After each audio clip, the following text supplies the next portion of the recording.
أعوذ بالله من الشيطان الرجيم. بسم الله الرحمن الرحيم. إن الحمد لله نحمده ونستعينه ونستغفره ونعوذ بالله من شرور أنفسنا وسيئات أعمالنا. من يهده الله فلا مضل له ومن يضلل فلا هادي له، وأشهد أن لا إله إلا الله وحده لا شريك له، وأشهد أن محمدا عبده ورسوله صلى الله عليه وآله وسلم تسليما كثيرا. أما بعد، د سرور کائنات صلى الله عليه وآله وسلم ژوند درېمه فتح. محترم ورونو، السلام علیکم ورحمت الله وبرکاته. په تیره دوهمه پته کې موږ د رسول الله صلی الله علیه و آله وسلم د مبارک میلاد زیری او عجب حالات بیانول، او ومو ویل چې د ده صلی الله علیه و آله وسلم د مور د حمل موده بې دردو او تکالیف وه، او کم وخت چې دی علیه الصلاة وسلام پیدا سو پر دواړو لاسو یې تکیه کړې وه او سر یې لوړ نیولی و لکه آسمان ته چې ګوري. بل دا چې دی صلی الله علیه و آله وسلم مختون وزیږدی، یعنی سنت کړه سوی و، او مسرور وزیږدی، یعنی نو یې هم پرې سوی و. زموږ د کوچنیانو نوخو د مور څخه ورپریکي او هغه پاته بیا څو ورځې وروسته لویږي. خو رسول الله صلی الله علیه و آله وسلم د دې شیانو څخه فارغه پیدا سو، او کم وخت چې د ده علیه الصلاة وسلام د ولادت زیری پر عبدالمطلب وسو، هغه ډیر په خوشحاله سو. او کم وخت چې بیا دا حالات هم ورته بیان سوه چې مختون دی، مسرور دی، او پر خپلو لاسو یې تکیه کړې وه، نور هم خوشحاله سو او ویل والله دې زوی لرمې یو درجه او مقام سته. څنګه په دا عجبه طریقه سره پیدا کیږي؟ دا به څه نه دي. او د ډېرې خوشحالۍ څخه یې محمد صلی الله علیه و آله وسلم په غیږ کې واخیستی او کعبې شریفې ته یې دننه بوتی، او هلته یې د ده صلی الله علیه و آله وسلم پر زیږېدو د الله جل جلاله شکر ادا کړي. که څه هم تر دغه وخته لا نوم نه دی پر ایښول سوی، مګر چې بیا یې د محمد نوم پر کښېښاوه، په دې کې یو سر او راز و. هغه دا چې یو وخت عبدالمطلب شام ته په سفر تللی و. په دې سفر کې یې نور 3 نفره هم ملګري وه، او هلته یې د یوه حبر سره ولیدل. حبر یا حبر د یهودو عالم ته ویل کیږي. حبر پوښتنه ځینې وکړه چې تاسې د کوم ځای یاست؟ دوی ویل موږ د مکې یو. حبر ورته ویل ستاسې په جزیرة العرب کې نبی الاخر زمان پیدا کیږي. قصه ډېره اوږده ده، خلاصه دا چې دوی پوښتنه ځینې وکړه چې د دې نبي نوم به څه وي؟ حبر ویل نوم به محمد وي. ورونو، تر دغه د مخه په عربو کې د محمد نوم هیڅ نو ایښول سوی. که تاسې د عربو په ټول تاریخ کې وګورئ، تر رسول الله صلی الله علیه و آله وسلم د مخه د هیچا نوم محمد نه دی تیر سوی. اوس نو دغه 4 نفره چې یو یې عبدالمطلب او 3 ملګري دي، کم وخت چې بیرته د شام څخه راغله، هر یوه دا قصد او اراده درلوده چې زوی یې پیدا سي، نوم به محمد ایږدي. څرنګه چې د عبدالمطلب د عمر په حساب د اولاد امید نه و، نو ده دا نیت درلودی چې د ده په زامنو کې که د هر یوه زوی پیدا سو، نوم به محمد ایږدي. نو ځکه یې د رسول الله صلی الله علیه و آله وسلم نوم محمد کښېښاوه. او هغه 3 نفره د عبدالمطلب ملګري دا وه: اول سلیمان ابن مجاشع چې د زوی نوم یې محمد کښېښاوه، چې دغه محمد د فرزدق نیکه دی، او فرزدق د عربو مشهوره شاعر دی. دوهم احیحب ابن حلاج چې هغه هم د خپل زوی نوم محمد کښېښاوه. دریم عمران ابن ربیعه چې د زوی نوم یې محمد کښېښاوه. په عربو کې د اول وار دپاره دغه 4 نفره په محمد سره مسما سوي دي چې دا د رسول الله صلی الله علیه و آله وسلم د نامه سر او سبب و چې ولې یې د ده علیه الصلاة وسلام نوم محمد کښېښاوه. او نور هغه حوادث یا علامې چې د رسول الله صلی الله علیه و آله وسلم د پیدایښت په وخت کې پیښې سوي دي، د هغو څخه یوه دا ده چې د رسول الله صلی الله علیه و آله وسلم د ولادت په وخت کې د کسرا قصر او ماڼۍ ورېږدېده او د کسرا د قصر څخه 14 برجه ونړېده. او بل د مجوسیانو یا آتش پرستانو اور مړ سو. دا خو درته معلومه ده چې د مجوسیانو اور د همیش دپاره بلیږي، ځکه دوی یې عبادت کوي او مړ کېدو ته یې نه پرېږدي. خو د رسول الله صلی الله علیه و آله وسلم د ولادت په وخت کې دغه اور مړ سو. او د کسرا په قصر کې یوه کوچنۍ دریاچه وه چې بحیره ساوا ورته ویل کېده. د دغه دریاچې یا بحیرې لاندې مځکه وچاوده او اوبه یې وچې سوې. د دې واقعو څخه کسرا وبېرېدی چې دا څه قصه ده. نو یې کاهنان او منجمین را وغوښتل. ورونو، ځینې کاهنان د جن او پیرانانو سره ارتباط او تعلق لري، او جن هم ځینې اخبار د آسمان څخه اورېده. بیا به جن دغه خبرونه و کاهنانو ته د دې دپاره ویل چې خلق گمراه کې او په فتنو کې یې واچوي. او دغه چې جن د آسمانه څخه اخبار اورېده موږ ته الله جل جلاله په قرآن کریم کې بیانوي او د سورة الجن په 9 نمبر آیات کې فرمایي وَأَنَّا كُنَّا نَقْعُدُ مِنْهَا مَقَاعِدَ لِلسَّمْعِ.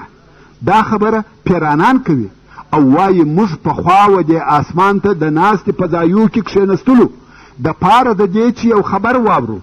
خو د رسول الله صلی الله علیه و آله وسلم په بعثت سره پر پیرانانو دغه د اورېدلو لار بنده سوه.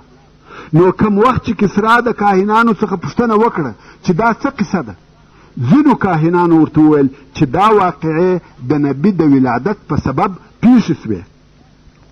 کسرا پوښتنه وکړه چې دغه 14 برجه ولې ونړېده. کاهنانو وویل چې د دې مقصد دا دی چې 14 پاچاهان به نور هم د فارس تیریږي، بیا نو د فارس پاچاهي ختمیږي. کسرا ویل 14 پاچاهان به نور هم راځي، بیا نو د فارس پاچاهي ختمیږي. دا ډېر اوږد وخت دی. خو د ده تر مرګ وروسته د فارس پر حکم مقابله شروع سوه. په 4 کلو کې 10 پاچاهان رد او بدل سوه چې دا ټوله د فارس د حکم د زائلېدو علامې وې.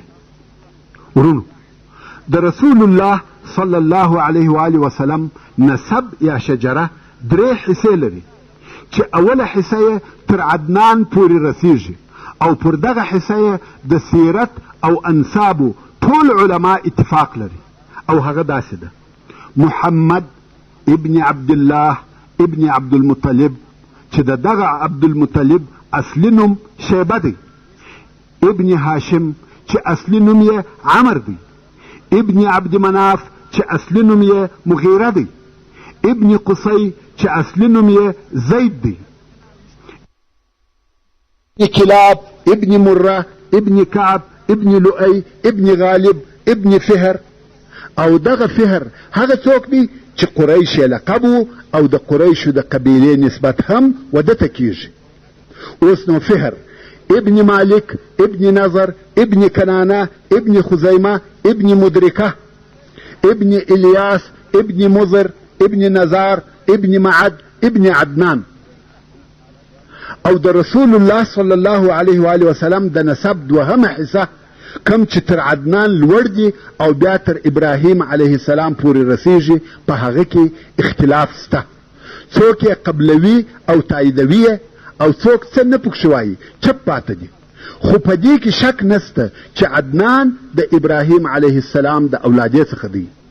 او هغه نسب داسې دی: عدنان ابن عد ابن همیسع ابن سلامان ابن عوص ابن بوز ابن قموال ابن أبي ابن عوام ابن ناشد ابن حزا ابن بلداس ابن يدلاف ابن طابخ ابن جاحم ابن ناحش ابن ماخي ابن عيض ابن عبقر ابن عبيد ابن الدعاء ابن حمدان ابن سنبر ابن يسربي ابن يحزن ابن يلحن ابن أرعوي ابن عيض ابن ديشان ابن عيصر ابن أفناد ابن أيهام ابن مقصر ابن ناحس ابن زارح ابن سمي ابن مزي ابن عوضة ابن عرام ابن قيدار ابن إسماعيل ابن إبراهيم عليه السلام. او د رسول الله صلی الله علیه و آله وسلم د نسب درېمه حصه چې د ابراهیم علیه السلام څخه لوړ بیا تر آدم علیه السلام پورې رسیږي، او دا هغه حصه ده چې بې شکه ځینې غیر صحیح شیان پکښې داخل سوي دي، او هغه داسې ده: ابراهیم علیه السلام ابن تاریح چې نوم یې آزر دی، ابن ناحور ابن ساروع ابن راعو ابن فالخ ابن عامر ابن شالخ ابن أرفخشد ابن سام ابن نوح عليه السلام ابن لامك ابن متوشلخ ابن أخنوخ ويلكيجي ابن أخنوخ ويلكيجي چې دغه أخنوخ إدريس عليه السلام دی. بانو إدريس ابن يرد ابن مهلائيل ابن قينان ابن آنوشا ابن شيس ابن آدم عليه السلام. دا خو د رسول الله صلی الله علیه و آله وسلم شجره یا د نسب بیان سو. ورون اوس به د رسول الله صلی الله علیه و آله وسلم د تی رودلو تربیه او لویدو په باره کې یو څه معلومات درته بیان سي. هغه داسې: کم وخت چې به د قریشو نر اولاد پیدا سو، هغه به په مکه مکرمه کې نه لویاوه، او د دې کار هم څو سبب و. یو سبب دا و چې مکې مکرمې ته د هر ځای څخه خلق راتله، او ځینې خلق به د ډېرې مودې دپاره په مکه مکرمه کې پاته کېده، لکه دا اوس چې هم دغسې ده. او د قریشو سره به راکړه ورکړه او راشه درشه درلوده، او هغه هلکان چې په مکه مکرمه کې به لویېده د هغو ژبه به د دغه اختلاط په سبب په سل کې سل خالصه او فصیحه عربي نه وه، د هغه بیګانه خلقو د اخلاقو او ژبې تر تاثیر لاندې کېده. نو د دې جهته قریشو دا ښه بلل چې د دوی اولادونه تر مکې مکرمې د باندې لوی سي، دا د دې دپاره چې ژبه یې پر فصیحه عربي واوړي. کم وخت چې به د ژبې د زده کولو عمر تیر سو، بیا به بیرته مکې مکرمې ته راوسته، ځکه بیا به د دغه نورو خلقو د ژبې تر تاثیر نه لاندې کېده. او بل سبب دا و چې قریشو غوښته چې د دوی اولادونه سخت سري او د مشکلاتو زغم او تحمل ولري، د سختیو او تکالیفو سره عادت ولري، ځکه د دوی په مخ کې جنګونه او سفرونه وه. دوی نه غوښته چې اولادونه یې په ښار کې نازک او پاسته لوی سي، ځکه هغه کسان چې په ښارو کې لوی سي نرم، پاسته او نازک طبیعته وي، د تکالیفو او مشکلاتو تحمل نسی کولای. نو دا سختی او تکالیف په صحراو کې وه. د صحرا خلق سخت سری او متحمل وي. او دریم سبب دا و چې مکه مکرمه ښار او دینی مرکز و، د هر ځای څخه قسم قسم خلق ورته راتله، او دې خلقو د خپلو ځانو سره قسم قسم مرضونه راوړل، مګر صحرا د مرضو څخه پاکه وي. که اطرافي خلق د ښاري خلقو سره مقایسه سي، په هغو کې مرض کم او نادر پیدا کیږي. نو په دغه څو سببو د قریشو دا خوښه وه چې اولادونه یې تر مکې مکرمې د باندې لوی سي، نو ځکه خپل کوچني اولادونه یې د صحرا ودایګانو ته ورکول چې هغه یې صحرا ته بوځي او هلته یې لوی کړي. بیا چې به لوی سوه، نو بیا بیرته مکې مکرمې ته راوسته، او د صحرا خلقو بیا دا کار د رزق د پیدا کېدو دپاره کاوه. خدایګانو پر دې کار تنخواه او معلومه مزدوري نه اخیسته. دا یې عیب باله چې د شیدو قیمت واخلي، د کوچني د اخیستلو په وخت کې پر کم مبلغ تنخواه یا د شیدو پر بدل هیڅ اتفاق نه کېدی. خو بیا څه موده ترمنځ او په آخر کې د کوچني د مور او پلار د طرفه ودایي ته هدیې او سوغاتونه ورکول کېده چې په هغه هدیو به دایګانو خپله ګزاره کول او دغه د صحرا دایګانې به څه موده ترمنځ و مکې مکرمې ته راتلې او هغه نوي پیدا سوي کوچنیان به ورسره بیول. په دغه وخت کې چې رسول الله صلی الله علیه و آله وسلم و دنیا ته تشریف راوړی د بني سعد څخه دایګانې راغلې چې په مکه مکرمه کې نوي پیدا سوي کوچنیان ورسره بوځي. د دوی په جمله کې یوه ښځه یا دایي وه چې نوم یې حلیمه و او د میړه نوم یې حارث و. نو دایګانې راغلې چې د تی کوچنیان واخلي او بویسي. د بني سعد قبیله ټوله غریبان وه، خاصتا په دغه کال چې بارانونه هم نه وه او وچکالي وه. په دوی کې بیا حلیمه ډېره غریبه وه. حلیمې خپل کوچنی د تی زوی هم درلودی او په قریشو کې ګرځي چې یو بل کوچنی هم پیدا کړي او د دغه خپل زوی سره تی ورکړي.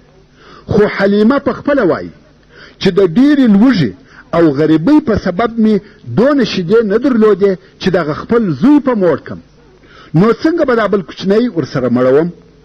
مګر احتیاج او غریبۍ و دې کار ته مجبوره کړم. نو حلیمه چې د خپلې قبیلې څخه راتله پر یوه خره باندې سپره وه چې دا خره په خپله هم ډېره ډنګره او ضعیفه وه.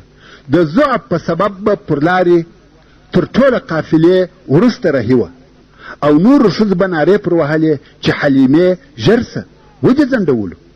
او حلیمې چې به هر څه کوښښ وکړي چې خره یې چابکه سي هغه نه سوای تلای. خیر په ډېر تکلیف یې ځان و مکې مکرمې ته ورساوه. اوس نو په مکه مکرمه کې دایګانې کور په کور په کوچنیانو پسې ګرځي او هره دایي چې د رسول الله صلی الله علیه و آله وسلم مور آمینې ته راسي او په دې پوه سي چې هلک یتیم دی په پټه خوله یې پرېږدي. دا ځکه چې دایګانو په اول کې د تنخوا یا مزدورۍ خبرې نه کولې او امید به ټوله و هغه هدیو او سوغاتو ته و چې په وروسته کې ورکول کېده. نو چې پوه به سوې چې هلک یتیم دی پلار نه لري نو ویل مور به موږ ته څه هدیه راکړي. نو بیا په پټه خوله هلک پرېښاوه د کوره به ووتې. دایګانو داسې فکر کاوه چې نیکه دونه غمخور نه دی لکه پلار او مور دونه عاید نه لري نو موږ ته څه نسي راکولی. نو ټولو دایګانو محمد صلی الله علیه و آله وسلم پرېښاوه. راسئ چې دغه قصه په خپله و حلیمې ته پرېږدو چې دا به په تفصیل سره راته بیان کړي. حلیمه السعدیه وایي زه د خپل وطن څخه د خپل میړه او کوچني د تی د زوی سره د بني سعد د ښځو په ملګرتیا راووتم چې موږ ټولو د تی کوچنیان غوښته او دا داسې وچکال و چې موږ ته د خوړلو دپاره هیڅ شی نه و راپاته. زه پر یوې خرې سپراوم او زموږ سره یوه زړه اوښه د لوشلو دپاره را سره وه چې د دې شیدې به زموږ او زموږ د کوچني دپاره غذا وې. خو هغې هم په والله د لوږې یو څاڅکی شیدې نه کولې او موږ ټوله شپه د خپل کوچني د ژړا د لاسه خوب نه سوای کولی چې د لوږې به یې ژړل. نه زما په تی کې څه وه چې دی په موړ سي او نه زموږ اوښې شیدې کولې چې واده ته یې ورکو او موږ ټوله د باران په امید وو چې بارانونه وسي او کال آباد سي. خیر زه پر دغه خپله خره راووتم چې د خپلو ټولو ملګرو دپاره تکلیف او دردسر وم ځکه زما خره ډنګره او د ضعف د لاسه پر لارې نه سوای تلای. د ملګرو به مې دغه نارې وې چې حلیمې ژر سه او ژر سه. خیر مکې مکرمې ته راورسېدو او موږ ټوله په کورو کې په کوچنیانو پسې ګرځو. په موږ ټولو کې داسې ښځه نه وه چې و هغې ته دې د محمد صلی الله علیه و آله وسلم د اخیستلو نه وي ویل سوي. خو چې دا به یې ورته وویل چې یتیم دی هر یوې پرېښاوه ځکه موږ د کوچني د پلار څخه د هدیو او تحفو امید درلودی. خو کوم وخت چې به دا راته وویل سوی چې هلک یتیم دی نو موږ به ویل چې مور او نیکه به یې څه راکړي. نو موږ ټولو په دغه سبب نه اخیستی. په آخر کې په موږ ټولو کې یوه ښځه هم نه سوه پاته چې یو کوچنی دې پیدا نه کړي بې له ما څخه. اوس چې موږ بیرته تر مکې مکرمې د باندې خپل د اړولو ځای ته راغلو او و بني سعد ته مو د تلو اراده سوه، نو ما و خپل خاوند ته وویل په والله زما دا نه ده خوښه چې زما ټولو ملګرو ښځو دې کوچنیان پیدا کړي وي او زه دې بې کوچني ولاړه سم. زه و هغه یتیم کوچني ته ورځم او هغه اخلم. میړه مې ویل ښه دی ورسه وایې اخله، شاید چې دغه یتیم زموږ دپاره د برکت سبب سي. نو وایي ورغلم او محمد صلی الله علیه و آله وسلم مې راواخیستی او د ده د اخیستلو بل هیڅ سبب نه و بې له دې څخه چې ما بل کوچنی نه کوي پیدا. کم وخت چې مې دی صلی الله علیه و آله وسلم راواخیستی او خپل ځای ته راغلم او تیته مې ور واچاوه، تی مې زما د خوښې سره سم شیدې پر رایله کړې. ده تر هغو رودلې چې مړېدی او د ده ورور چې زما زوی و هغه هم تر مړېدو ورودلې او بیا دواړه بیده سوه. حال دا چې زموږ کوچنی تر دغه د مخه د لوږې نه سوی بیدېدلی. او بیا مې میړه و هغه زړې اوښې ته ور ولاړ سو چې ویل وشي. د اوښې څخه یې دونه شیدې ولوشلې چې ما او ده تر مړېدو وڅښلې. دا شپه ښه په خیر راباندې تېره سوه. حلیمه وایي په سهار کې زما ملګرو ښځو راته ویل یا حلیمه په والله مبارک او د برکته ډک کوچنی دې اخیستی دی. ما ویل زما هم دغه امید دی. حلیمه وایي په دغه سهار زه پر هغه خپلې خرې سپره سوم، محمد مې هم را سره واخیستی او د خپل کلي پر طرف رهي سو. په والله خره مې زما تر ملګرو دونه د مخه سوه چې د هغو خره نه سوای پسې رسېدلی، تر څو چې ملګرو مې راته ویل یا حلیمه یو څه صبر وکړه، آیا دا ستا هغه خره نه ده چې د هاخوا پر راغلې؟ ما ویل په والله هغه ده. دوی ویل په والله یو څه ورته پیښه ده. حلیمه وایي بیا نو موږ و بني سعد ته و خپلو کورو ته ورسېدو او د الله تعالی په مځکو کې د باران د نه کېدو په سبب زموږ تر ځای وچ ځای نه و. خو بیا هم زما پسونه چې به راغله ماړه او غولانځې به د شیدو ډکې وې. موږ به خپلې میږې لوشلې او شیدې به مو څښلې، خو بل چا د خپلو پسو څخه یو څاڅکی شیدې نه سوای لوشلی او نه د میږو په غولانځو کې څه وه. تر داسې اندازې چې زموږ د کلي خلقو به و خپلو شپنیانو ته په قهر او غضب سره ویل تاسې پسونه و وښو ته نه بیایاست، پسونه هلته بیایاست چیرې چې د حلیمې پسونه پیول کیږي. چوپانانو به ورته ویل په والله زموږ او د حلیمې پسونه یو ځای ګرځي. خو بیا به هم د دوی پسونه وږي راغله او یو څاڅکی شیدې به نه کولې، خو زموږ پسونه به ماړه او د میږو غولانځې به د شیدو ډکې وې. زموږ دغه حال و. د الله جل جلاله د طرفه خیر او برکتونه راباندې اورېدل. څو 2 کاله تېر سوه. حلیمه وایي د محمد صلی الله علیه و آله وسلم جسم او بدن نسبت و نورو کوچنیانو ته مخالفه وده او پرورشت کاوه. د عمر یې 2 کاله لا نه و پوره سوي، داسې معلومېدی لکه د 5-6 کالو هلک. صحت او عافیت یې کامل او سالم و. په خبرو کې یې فصاحت و، خبرې یې سمې او پوره کولې. کم وخت چې د ده علیه الصلاة وسلام 2 کاله پوره سوه، مور ته مو وروستی او عادت همدا و چې دایګانو به هلکان پس له 2 کالو خپل مور او پلار ته وروستل. خو ځینو پلرو به د 2هم وار دپاره بیا دغه کوچنی ودایي ته ورکوي چې څه موده دې نوره هم په صحرا کې تېره کړي، او ځینو خلقو به پر دغه 2 کالو بس کړه. نو اوس حلیمې هم محمد صلی الله علیه و آله وسلم و مکې مکرمې او خپلې مور ته راوستی، مګر کوشش کوي چې بیرته یې د ځانه سره بوزي. خو د رسول الله صلی الله علیه و آله وسلم مور امینه ورته وایي بس ته دلی دي وي، او حلیمه ورته وایي دلته ګرمي ده، مرضونه دي، دی تر اوسه ښه نه دی لوی سوی، څه موده به نور هم را سره بوزم. حلیمه وایي موږ دا کوشش کاوه چې بیرته یې را سره بوزو، ځکه موږ په ده کې هغه برکتونه لیدلي وه څو په آخر کې مو د محمد صلی الله علیه و آله وسلم مور راضي کړه چې بیا یې را سره بوزو، او 2هم وار مو بیا بني سعد ته راوستی. ورونو دلته به ستاسې د معلوماتو د زیاتوالي دپاره د رسول الله صلی الله علیه و آله وسلم رضاعت او رضعي ورونه او خوندې در وښول سي.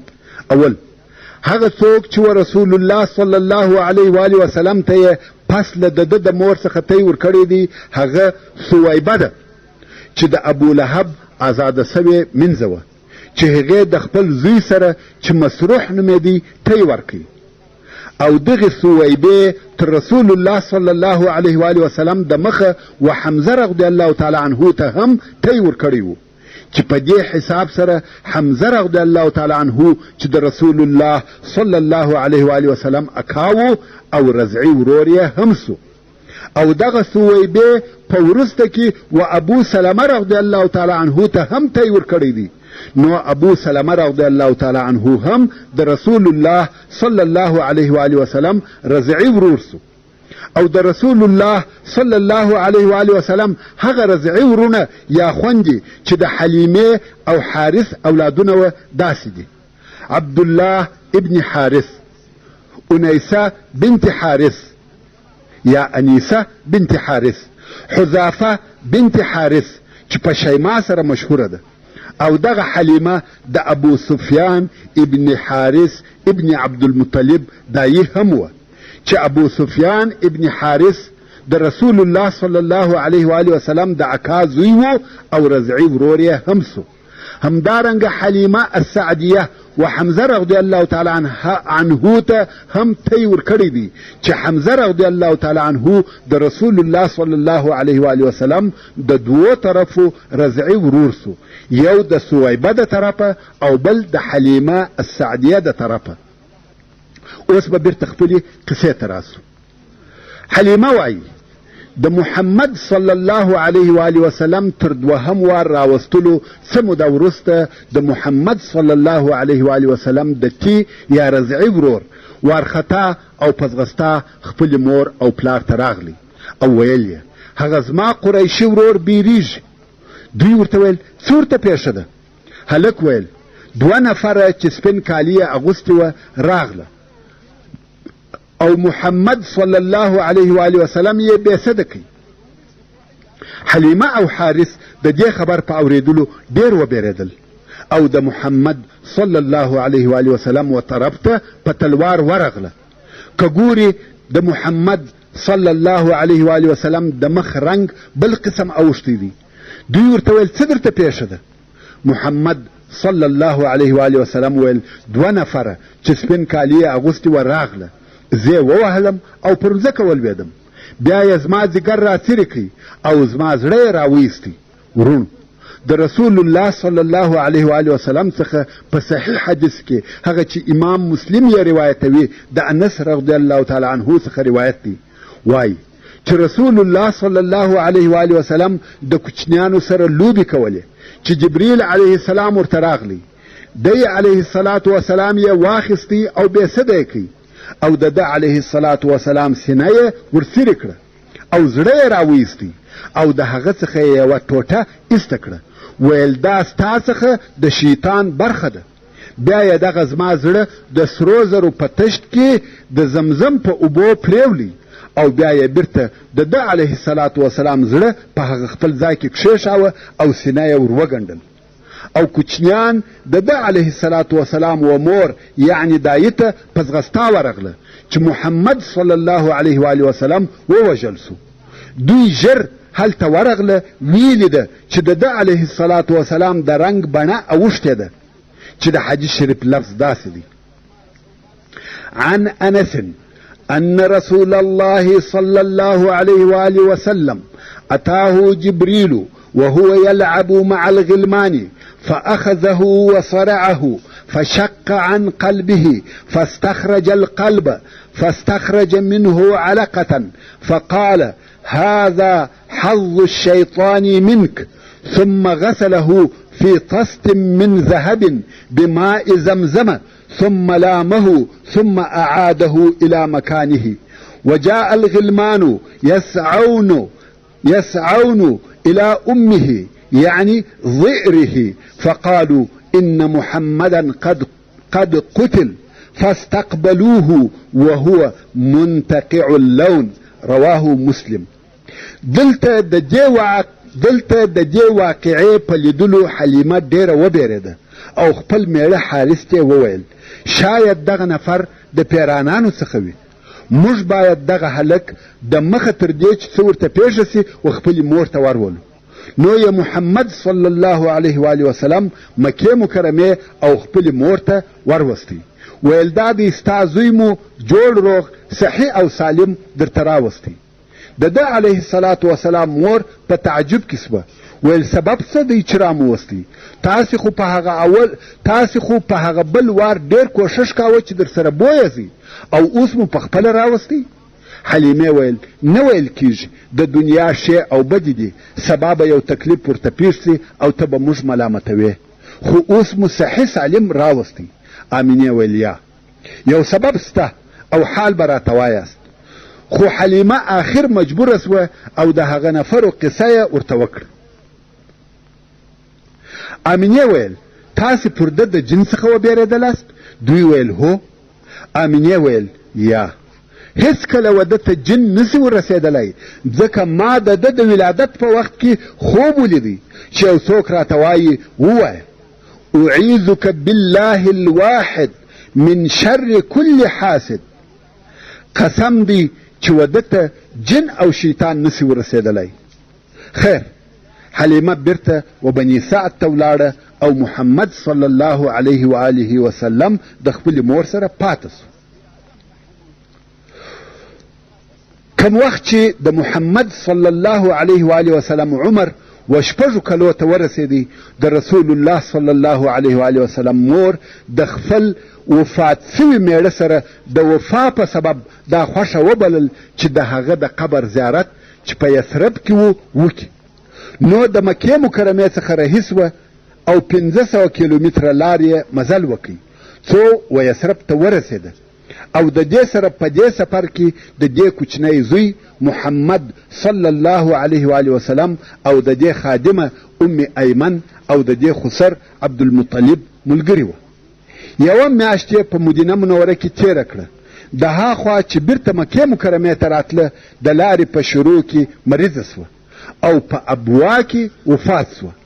ابوا د مکې مکرمې او مدینې منورې په مابین کې د یو ځای نوم دی او په دغه وخت کې د رسول الله صلی الله علیه و آله وسلم عمر 6 کاله و او د عبدالمطلب سره بېله موره مکې مکرمې ته راغلی.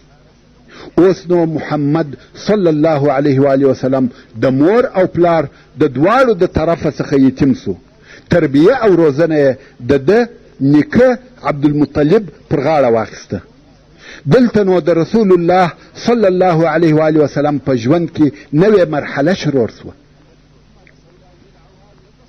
سبحان الله، تاسې یو څه فکر وکړئ، د دغه کارو څخه الهي مقصدونه وه، الهي حکمتونه پکښې کې وه. تر ولادت د مخه یې پلار وفات سو، عمر یې 6 کاله دی، مور یې وفات سوه او اوس د نیکه په کور کې تربیه کیږي. محترم ورونو، په دغه بحثو کې مو دا وویل چې عربو د مخه تر اسلام د جاهلیت په وختو کې څونه ناوړه کارونه کول، حتی ژوندي انسانان یې ښخول، او بیا مو د رسول الله صلی الله علیه و آله وسلم معزز او مشرفه نسب درته بیان کړي چې د شریف او محترم نسب خاوند وو، ځکه چې د الله جل جلاله اراده هم داسې وه چې د ده علیه الصلاة وسلام نسب باید شریف او لوړ وي. دا د پاره د دې چې څوک د نسب پیغور ورنکي او خلق په ده علیه الصلاة وسلام باور او اعتماد ولري. او بل دی علیه الصلاة وسلام باید قوي قوم ولري چې دغه قوم یې د دشمنانو او تجاوزګرانو د تجاوز او تیري څخه وساتي. او همیشه پیغمبران هم داسې وي چې په قوي او معززه قوم کې پیدا کیږي او په هغه خپل قوم کې مبعوث کیږي چې د دې څخه مقصد هم دا دی چې په خپل قوم وساتل سي. لکه څرنګه چې الله عز وجل د سورة هود په 1 نمبر آیات کې فرمایي ولولا رهتک لرجمناک، چې دا د شعیب علیه السلام قوم و او شعیب علیه السلام ته وایي که چیرې ستا قوم نه وای موږ به ته رجم کړی وای، یعنی د ډبرو په ویشتلو به مو وژلی وای. نو که یو پیغمبر د یو عادي نسب څخه وي یا قوم ونه لري، د هغه نبي آزارول د خلقو دپاره ډېر اسانه وي. او تاسې به په راتلونکي بحث او بیان کې ووینئ چې دغه د نسب شرافت د دې سبب وګرځېدی چې د یوه طرفه خلقو د رسول الله صلی الله علیه و آله وسلم احترام کاوه او اعتماد یې پر درلودی، او د بله طرفه خلق د ده د آزاره څخه منع کول. او بیا مو د رسول الله صلی الله علیه و آله وسلم د ولادت بیان درته وکړي چې کومې معجزې او کرامتونه د ده علیه الصلاة وسلام د ولادت سره یو ځای وه. دا هم د دې دپاره چې و خلقو ته د ده علیه الصلاة وسلام د راتګ زیري ور معلوم سي. که څه هم د ده علیه الصلاة وسلام د راتګ علامې په پخواني آسماني کتابو کې ډېرې وې، خو سربیره پر هغه حوادث چې د ده علیه الصلاة وسلام د ولادت سره یو ځای پېښ شوه، په دې ټولو کې د خاتم النبیین صلی الله علیه و آله وسلم د راتګ اشارې وې. او بیا مو د ده صلی الله علیه و آله وسلم د یتیم کېدو حال بیان کړي. د مخه تر دې چې و دنیا ته تشریف راوړي د پلار د طرفه یتیم سو، او کم وخت چې عمر 6 کلو ته ورسېدی د مور د طرفه هم یتیم سو. دا ټوله د الله جل جلاله اراده وه. علماء کرام د ده علیه الصلاة وسلام د یتیم کېدو دپاره ډېر سببونه بیانوي، چې یو د هغو څخه دا دی چې په ده صلی الله علیه و آله وسلم کې رحمت، شفقت او مهرباني پیدا سي. ولې؟ که څوک د یتیموالي په حالت کې په خپله ژوند وکړي، هغه داسې نه وي لکه اورېدلي چې وي. په عربي کې مثال دی، وایي لیس الخبر کالمعاینه، اورېدل داسې نه دي لکه لیدل. شنیده کی بود مانند دیده. دا چې یو سړی د یتیم پر سر لاس تیر کی، دا چې یو سړی د یتیم پر سر لاس تیر کی یا د یتیم سره کومک وکړي، هغه داسې نه دی لکه خپل ژوند چې په یتیمواله پر تیر سوی وي. د دې دوو په مابین کې ډېر زیات فرق دی. نو الله جل جلاله په دغه یتیمواله سره دی علیه الصلاة وسلام رحیم او مهربانه تربیه کوي، لکه څرنګه چې په حدیث شریف کې رسول الله صلی الله علیه و آله وسلم فرمایي ادبني ربي فاحسن تعدیبي، یعنی زما رب ادب او تربیه راکړه او په ښه ادب سره مؤدبه کړم. نو تربیه یې الهي وه او الله جل جلاله ښه ادب او ښه اخلاق ورکړه. او د ده علیه الصلاة وسلام د ژوند دغه حالات تصادفي او د ژوند پیښې نه دي، بلکې د دې شیانو د پیښېدو تر شا لوی مقصدونه وه.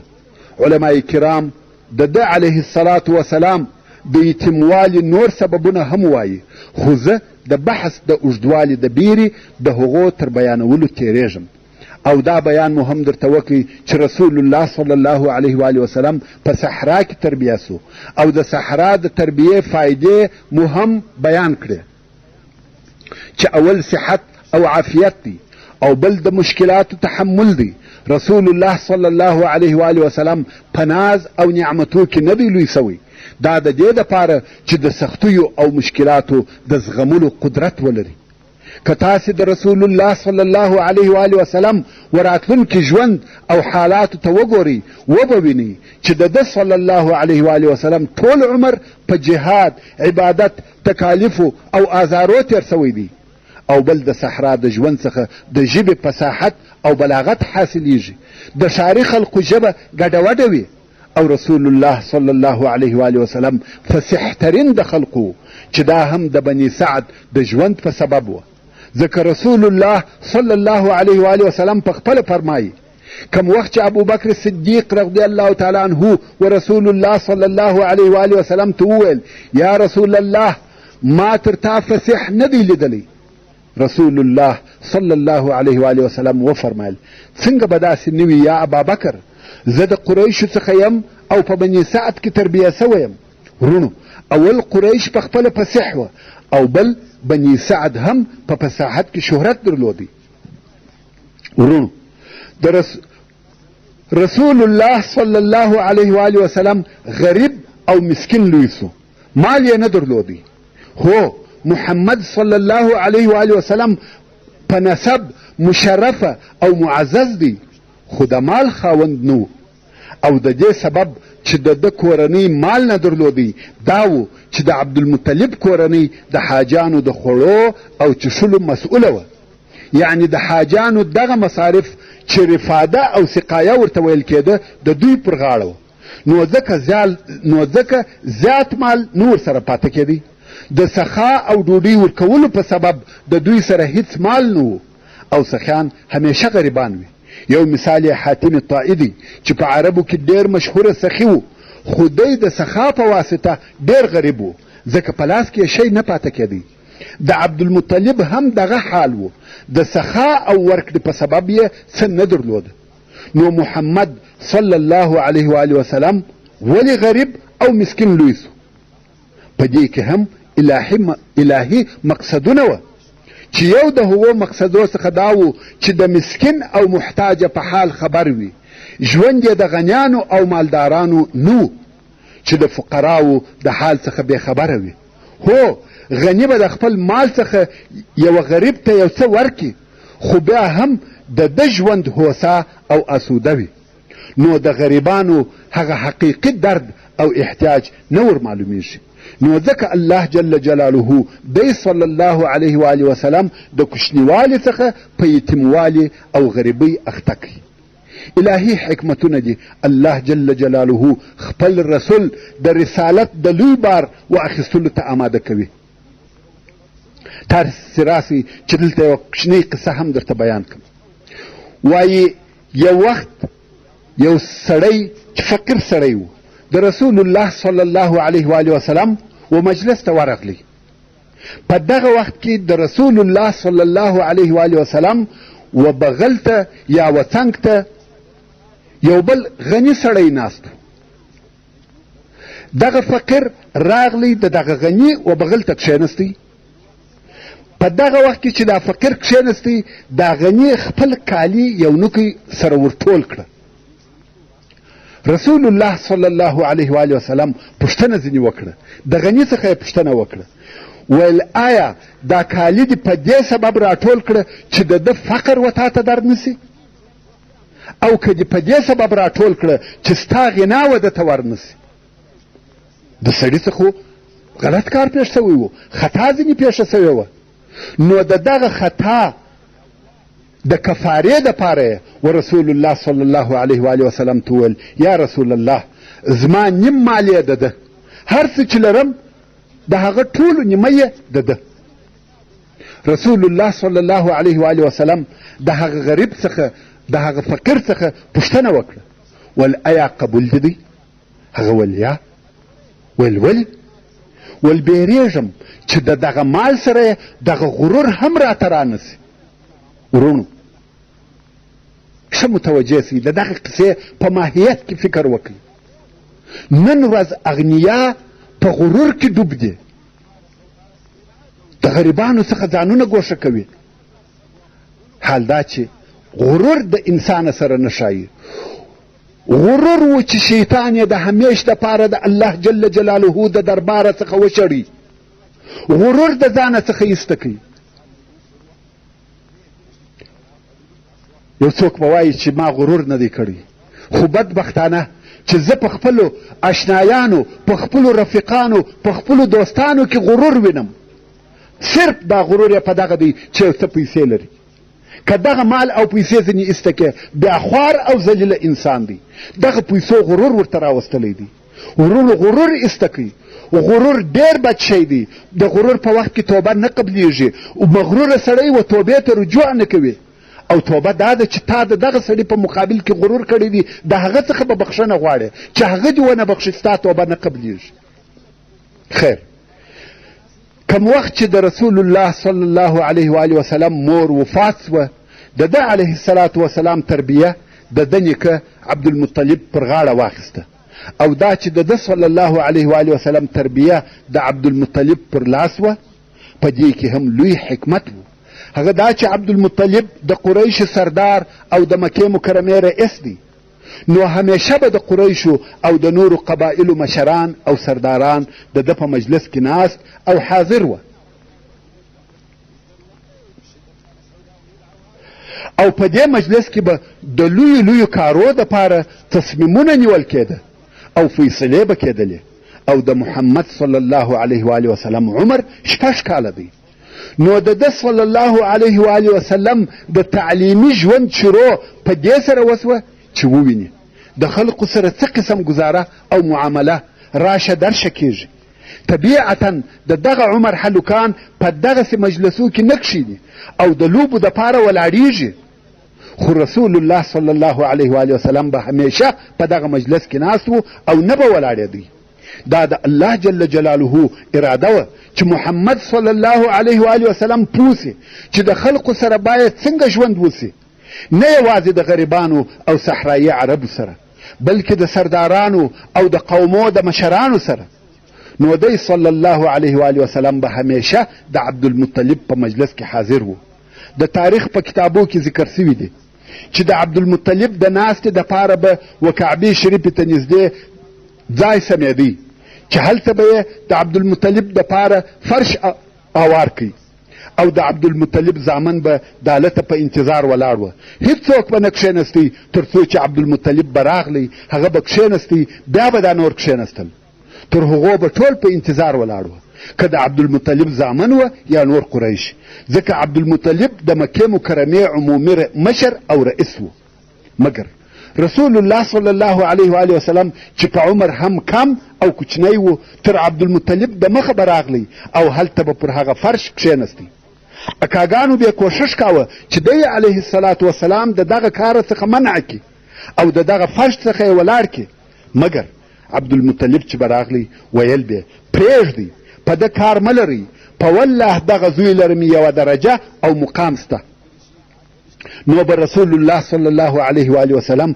همیشه د عبدالمطلب په مجلس کې ناست او حاضر و تاسې پوهیږئ چې دې مجلس ته به همیشه مشران مخور او د نورو ځایو څخه ډلې راتلې او رسول الله صلی الله علیه و آله وسلم 2 کاله په دې مجلس کې کښېنستی او دا یې هم زده کړه چې د قومو د مشرانو سره څه قسم معامله او خبرې کیږي کم وخت چې د رسول الله صلی الله علیه و آله وسلم عمر 8 کاله سو عبدالمطلب هم وفات سو چې دا د محمد صلی الله علیه و آله وسلم د پاره بل وار یتیموالی و د مخه خدای لطفا فتا واړوه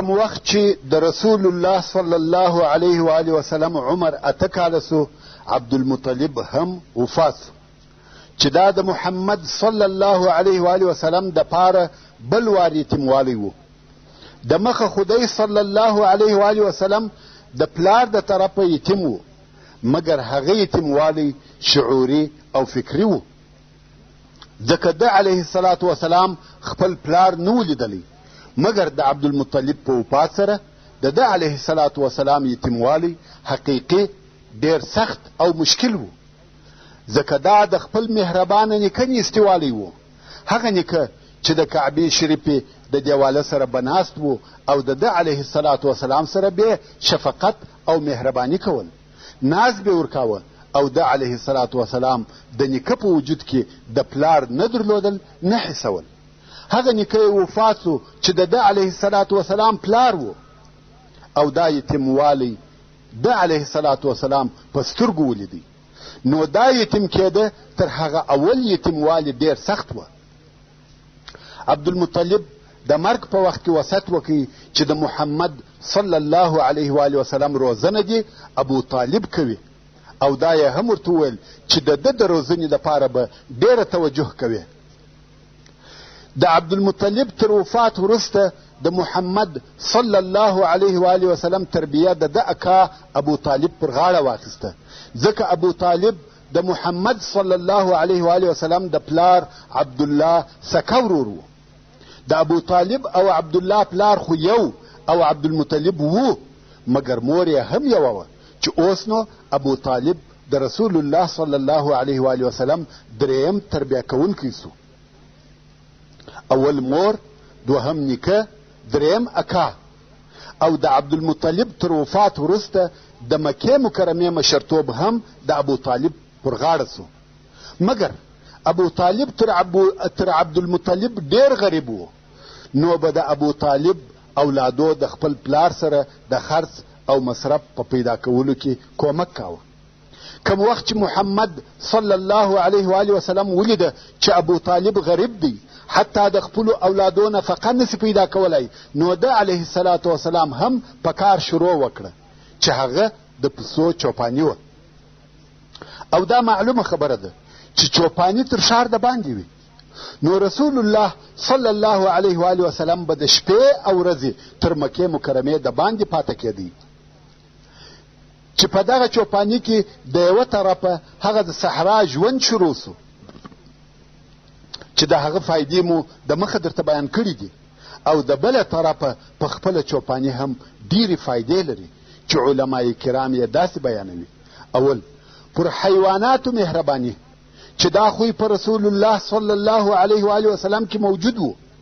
رسول الله صلی الله علیه و آله وسلم یوازې دا نه چې پر انسانانو مهربانه و، بلکې حیواناتو هم د ده علیه الصلاة وسلام د رحمت او مهربانۍ څخه حصه حاصله کړې ده، چې دغه رحم په شرعي احکامو کې ډیر واضح او ښکاره دی.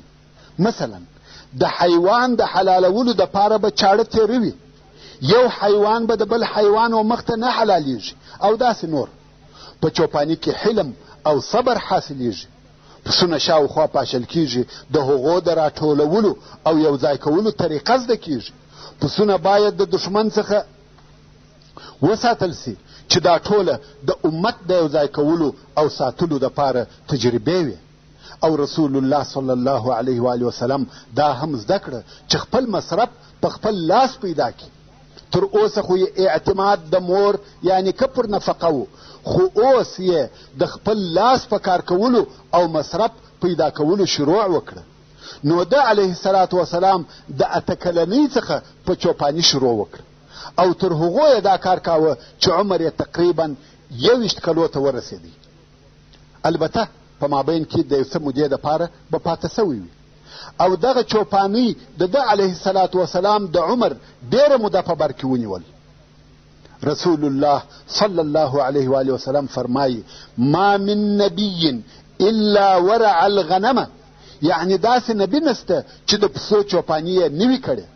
نو دا وظیفه ټولو انبیاو علیهم السلام پر ځای کړې ده. علمای کرام د چوپانی په پایدو کې یوه هم دا بیانوي او وایي: کم نفر چې په دشت کې د پسو په پیولو مشغول وي، نو دی تنها وي، او تنهایی سړی و چرت او فکر ته پرېږدي. نو په آسمانو، ستورو، لمر او سپوږمۍ کې فکر وهي، دی برابر نظام او الهي قدرتو ته ګوري چې دغه افکار د انسان د روح د صفایي او پاکوالي سبب ګرځي. مګر کم کسان چې په ښارو کې اوسیږي، هغه په تګ او راتګ مشغوله وي، دا ولاړی هغه راغلی، نوی خبرې او حوادث اوري، فکر یې ګډ وډ وي. انسان د الله عز وجل په قدرتو کې و فکر وهلو ته نه فارغه کیږي. نو دا هم د دشت او صحرا فایده وه چې رسول الله صلی الله علیه و آله وسلم یې و فکر کولو ته فارغه کوي. په دغه وخت کې چې رسول الله صلی الله علیه و آله وسلم په چوپانی مشغول و، ابو طالب د تجارت په کار اخته و. کم وخت چې د رسول الله صلی الله علیه و آله وسلم عمر 12 کلو ته ورسېدی، په دغه وخت کې ابو طالب قصد درلودی چې شام ته په تجارت ولاړ سي. قافله تیاره سوه، خو کم وخت چې ابو طالب د تلو اراده وکړه، رسول الله صلی الله علیه و آله وسلم ورته ټینګ سو چې ما هم در سره بوځه. ابو طالب نه غوښته چې محمد علیه الصلاة وسلام یې په دغه سفر کې ملګری وي، مګر رسول الله صلی الله علیه و آله وسلم تر کالو ټینګ کړي او ویل خامخا به مې در سره بیایه. څرنګه چې محمد صلی الله علیه و آله وسلم پر ابو طالب ډیر ګران و، نو آخر راضي سو او رسول الله صلی الله علیه و آله وسلم یې د ځان ملګری کړي. دا نو تر مکې مکرمې د باندې او شام ته د رسول الله صلی الله علیه و آله وسلم اول سفر و، او په دغه وخت کې د رسول الله صلی الله علیه و آله وسلم عمر 12 کاله و. خیر، قافلې حرکت وکړي. کم وخت چې د شام و حدود ته ورسېده، نو قافلې نږدې و یوه دیر یا صومعې ته واړول. دیر یا صومعه د نصاراو د عبادت وځای ته ویل کیږي، او د دوی راهب هلته په کلو کلو ناست وي، نه راوځي. خواړه او اوبه یې هلته ورته پراته وي، او راهب په عبادت مشغوله وي. د قریشو تجارتي قافلې به همیشه پر دغه لار د دغه صومعې سره تېرېدې، خو نه به قریش دغه صومعې ته ورتله او نه به هغه راهبان ورته راوتل.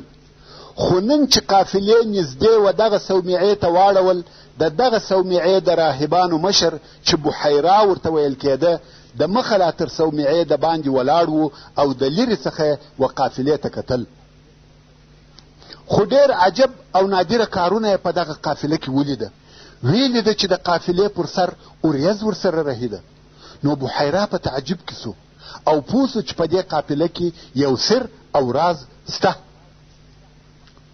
خو کم وخت چې قافله نږدې و صومعې ته واړول، بحیرا و خپلو ملګرو ته وویل چې نن خواړه ډېر پاخه کړي، او یو نفر یې قافلې ته هم ورولېږئ چې ورسه او ورته ووایه تاسې نن زموږ میلمانه یاست، او په قافله کې به څوک نه پرېږدئ، ټوله راسئ. د قافلې خلقو هم دا دعوت قبول کړي او ټول ورغله.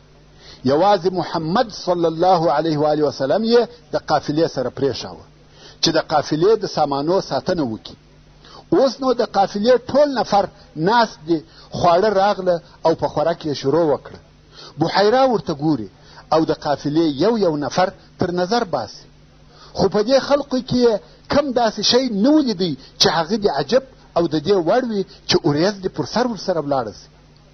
د نصاراو علماو ته دا ور معلومه وه چې د نبي الاخر زمان د راتګ وخت او زمانه رانږدې دي، نو ځکه دوی په علامو او اشارو پسې ګرځېدل. خو بحیرا په دې خلقو کې د توجه وړ هیڅ شی ونه لیدی. نو یې پوښتنه ځینې وکړه چې تاسې ټوله راغلاست؟ څوک مو نه دي پرې ایښي؟ دوی ویل هو ټوله راغلو، خو فقط یو کوچنی مو د قافلې سره پرې ایښی دی چې زموږ د سامانو ساتنه کوي. د قافلې د خلقو څخه یو نفر وویل والله موږ بد خلک یو، موږ راغلو خواړه خورو او یتیم مو پرېښاوه. نو یو نفر یې ولېږئ چې ورسه محمد صلی الله علیه و آله وسلم هم راوله. نفر ولاړی او محمد علیه الصلاة وسلام یې د ځانه سره راوستی. خو بحیرا چې په اول وار ولیدی پوه سو چې په دې هلک کې غیر طبیعي شی سته، نو ورته ګوري او فکر پکښې وهي. محمد صلی الله علیه و آله وسلم کښېنستی او خواړه خوري، بحیرا یې مخ ته ناستی او ورته ګوري. بیا نو بحیرا د محمد صلی الله علیه و آله وسلم څخه په پوښتنو شروع وکړه او ویل ستا د پلات او عزا سره قسم وي. ورونو، لات او عزا د مشرکانو دوه بوتان وه او دا قسم هم د مشرکانو و.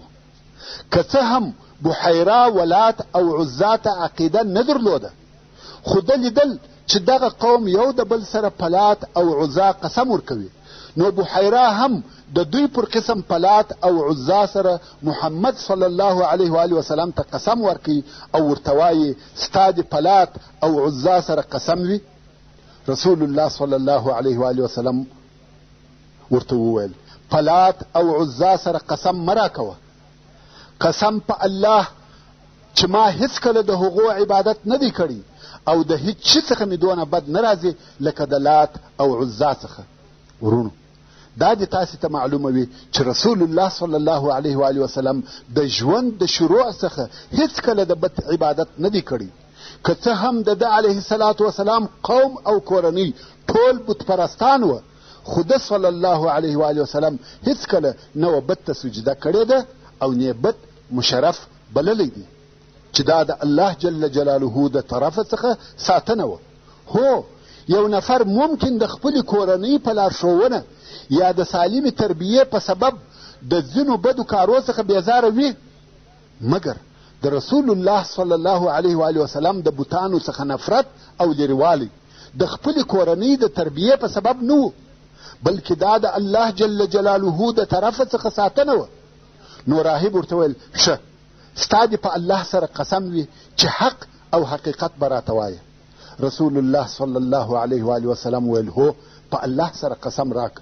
نو بحیرا راهب په پوښتنو شروع وکړه، څه فکر وهې، په خوب کې څه شي وینې، څنګه حالات درته پیښیږي، داسې ډېرې پوښتنې ځینې وکړې او رسول الله صلی الله علیه و آله وسلم جوابونه ورته وایي.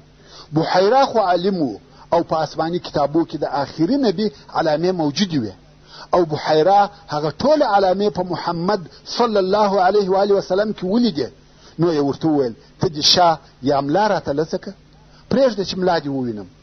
رسول الله صلی الله علیه و آله وسلم هم خپله ملا لڅه کړه او بحیرا ولیده چې پر ملا یې د نبوت مهر هم سته، هغه مهر چې په ډیرو صحیح احادیثو سره یې موجودیت ثابت دی.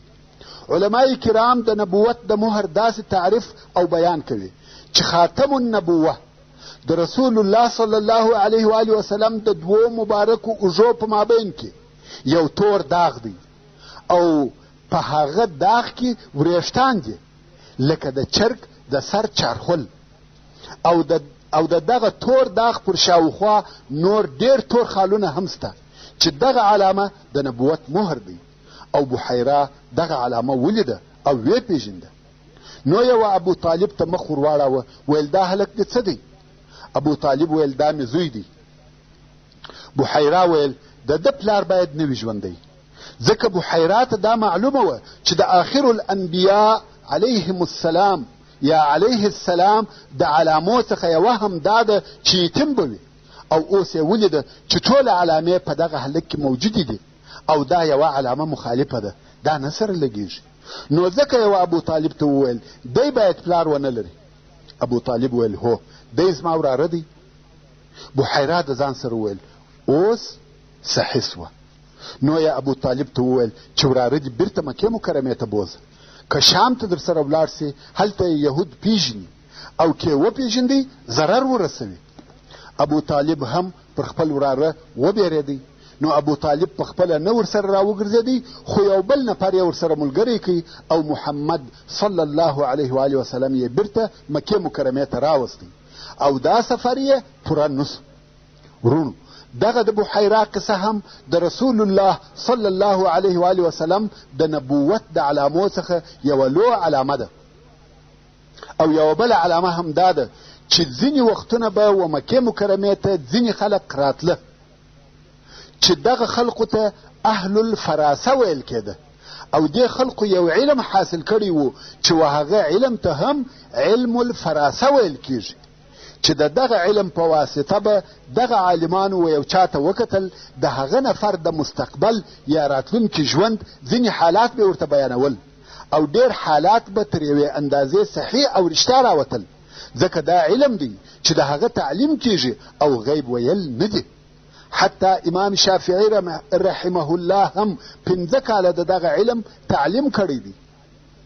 نو دغه اهل الفراسه و دغه علم درلودی او دوی چې به هر ځای ته ولاړه خلقو به خپل کوچنیان ورته راوستل چې د هغو د ژوند راتلونکي حالات ورته ووایي، لکه زموږ په وطن کې فالبینان چې د خلقو فال به کتی، که څه هم هغه حقیقت نه لري.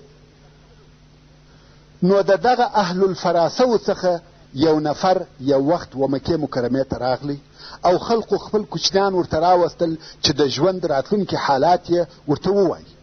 په دې جمله کې ابو طالب هم خپل وراره محمد صلی الله علیه و آله وسلم ورته راوستی او دا واقعه هم هغه د شام تر سفر وروسته وه. نو محمد علیه السلام یې ورته راوستی او د کوچنیانو په قطار کې یې د ده مخ ته کښېناوه. دغه د علم الفراسه عالم تر اوسه د کوچنیانو په لیدلو او کتلو شروع نه ده کړې، خو محمد صلی الله علیه و آله وسلم ته ډېر په ځیر او دقت سره ګوري او دغه کتل یې هم غیر عادي او غیر طبیعي وه. مخ ته یې ګوري، لوړ ورته ګوري، کښته ورته ګوري. دا کتل یې ډېر شدید او حیرانونکي وه، حتی چې ابو طالب د دغه کتلو څخه وبېرېدی. بیا نو سړی د یوه طرفه څخه د هلکانو په کتلو شروع وکړه، په خپل کار مشغوله سو. په دغه وخت کې ابو طالب محمد صلی الله علیه و آله وسلم تر لاس ونیوی او د دغه مابین څخه یې ویستی او ګوښه یې کړي. سړی چې د نورو کوچنیانو د لیدلو او کتلو څخه فارغه سو، هر څه چې ګوري محمد صلی الله علیه و آله وسلم نسته. نو ویل څه سو هغه ځوان چې دغه اوس ما مخ ته ناست و؟ چا جواب نور کاوه. نو یې په لوړ آواز نارې کړه، څه سو هغه هلک چې زما مخ ته ناست و؟ رایه ولئ. په والله هغه لره شان او شوکت، درجه او عظمت سته. ابو طالب خو د مخه لا بیرېدلی و، محمد صلی الله علیه و آله وسلم یې نه راوستی چې دا هم د رسول الله صلی الله علیه و آله وسلم د لوړې درجې او عالي مقام یوه نښانه او علامه وه. او د رسول الله صلی الله علیه و آله وسلم د ځوانۍ په وخت او موده کې تر نبوت او رسالت د مخه الله عز وجل دی علیه الصلاة وسلام د هر شر او هر باطل کار څخه ساتلی و.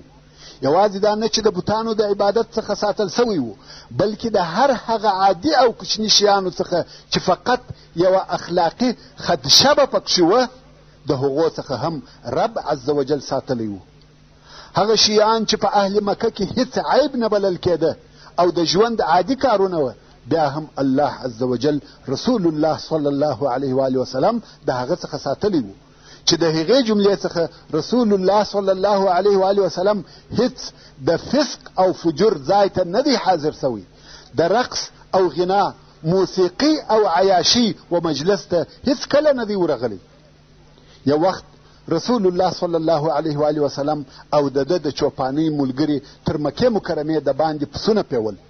نو ده علیه الصلاة وسلام د واده ساز او آواز د لرې څخه واورېده او په ټول عمر یې دغسې محفل نه و لیدلی. نو یوه هغه خپل ملګري ته وویل، ما تر اوسه واده نه دی لیدلی، نن شپه ته زما پسونه ګوره او زه به ولاړ سم چې دغه واده ووینم.